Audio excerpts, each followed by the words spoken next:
Indian officials say 13 civilians have mistakenly been killed during a military operation. It happened in the northeastern state of Nagaland. The army is reported to have shot at a truck carrying dozens of people, and then troops fired at a crowd that gathered in protest against that attack. One soldier also killed in all of that.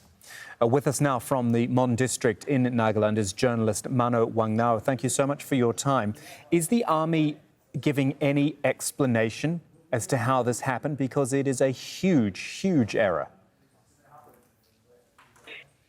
Unfortunately, they have given an excuse of mistaken identity, which is just not justifiable, because the villagers were returning from their fields, from their daily work.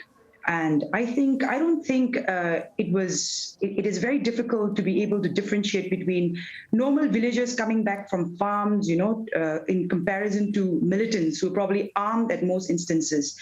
And in this case, it was during daytime. It wasn't even very dark. It was 4 p.m. here, wherein the sun is still up and people are still visible. So they have said it is a case of mistaken identity, but people here are not buying it at the moment.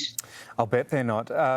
Mano, I think we need to understand more about the background, the situation in Nagaland, because it's not a part of India we hear about very often. I'm trying to understand the nature of people's relationship with the army and with officials there. Okay, as you mentioned, Nagaland has been seeking its independence from India since time immemorial, since the British left India.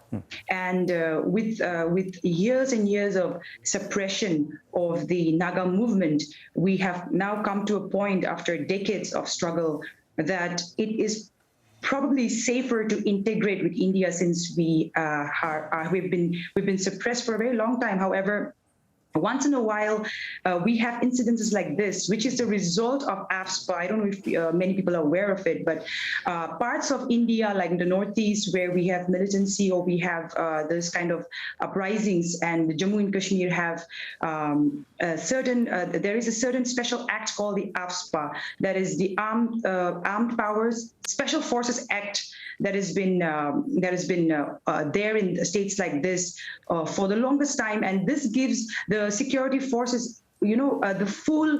There is no accountability. They can, under this act, they can fire and they can shoot at people at sight at will if there is even a speck of suspicion. So, and because of why this, was that brought in? Sorry.